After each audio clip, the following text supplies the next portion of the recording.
Alright, this is going to be in the form of a little quiz. So, somewhere on your paper, booklet, topic 5.2, what is the official name of this? And you can copy it down. Good practice. And it's the standard form for the quadratic expression. Now if I add a 0 to this, what's that called? That's the standard form of the quadratic equation. Now what we had over these last few chapters was ways to solve this equation. Up until the current chapter, the only way we had was to factor it.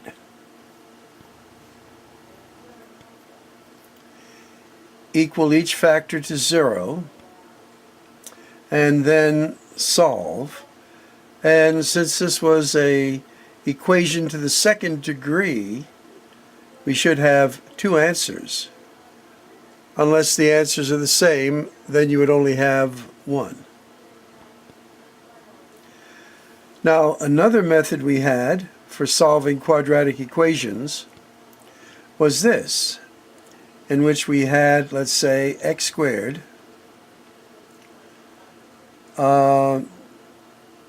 minus 7 equals 0. And my question is, how would you solve that?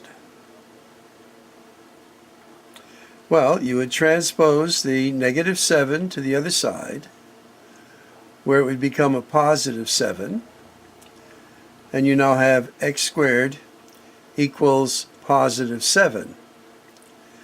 And the method we said to solve it, and I can change colors here, is to take the square root of both sides. So here, this became x equals then plus or minus the square root of 7. Now we modified that a little bit into x, let's say, plus 3. The quantity squared equals, let's say, 5. Well, we used the same technique in which we took the square root of this side and then plus or minus the square root of that side, and then this just became the radicand, x plus 3 equals plus or minus the square root of 5. And we said we solve for x by transposing this. So eventually this became x. The positive 3 on the other side is a negative 3, plus or minus the square root of 5. So these were techniques. And in our last video we saw that we could develop something that was a binomial squared through the process of completing the square. That then led to getting this and then solving it.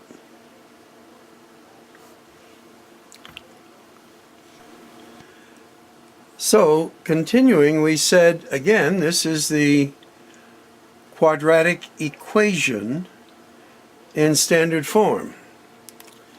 Now, if we use the process of completing the square on this, which is illustrated on the first page of topic 5.2, we end up with the quadratic formula.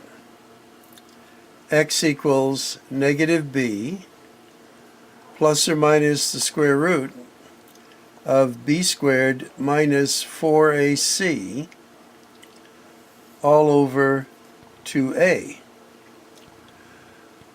Now, to use this quadratic formula, we need to know what the value of a is, the value of b, and the value of c that we put into the formula. So what we'll do now is give you an equation, and we want you to solve it using the quadratic formula. And the equation will be 2x squared minus 3x minus 4 equals 0. So you're going to define your a, your b, and your c, which I'm outlining here, and put it into the quadratic formula.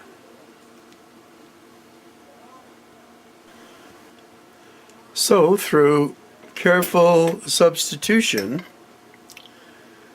our b term here is a negative 3. So the opposite of a negative 3 is a positive 3. And then plus or minus b squared, negative 3 squared is 9.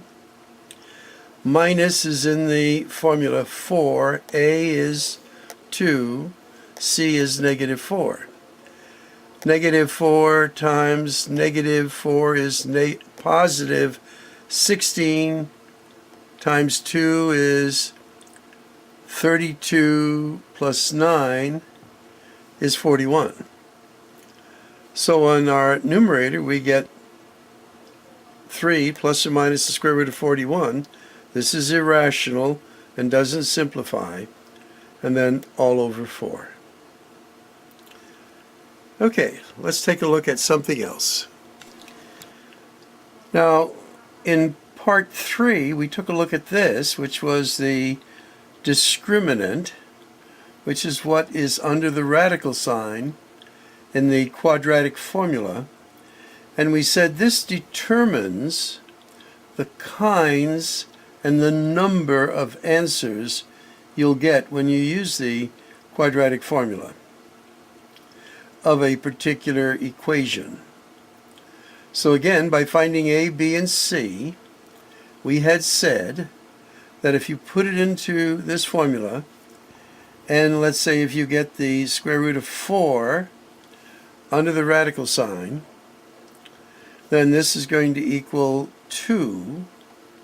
So all of this is plus or minus 2 here, divided by something, and you will get 2 rational solutions from an equation whose radical, which is the discriminant, is, let's say, a 4, and an even square, something that is squared, a perfect square. Now, if it were a negative 5, or let's say just plain 5 first, now this is going to be irrational, so here you would have 2 irrational solutions.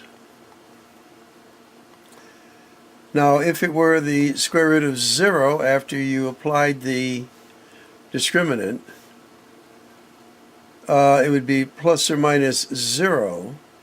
So there would be only this part, this is 0, so it would just be that as your answer. So there would just be one rational number solution.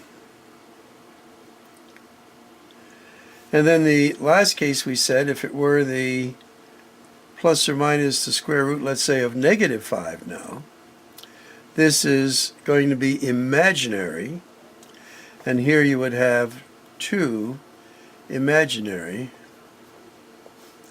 solutions.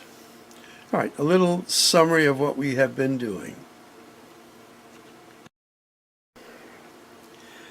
And then the last item of review, we said if we had x is equal to, and these were our answers, let's say a 2 and a negative 1/2, what was the equation of this originally? And in a sense, it's working backwards from what we've done. And we said you would put two sets of parentheses,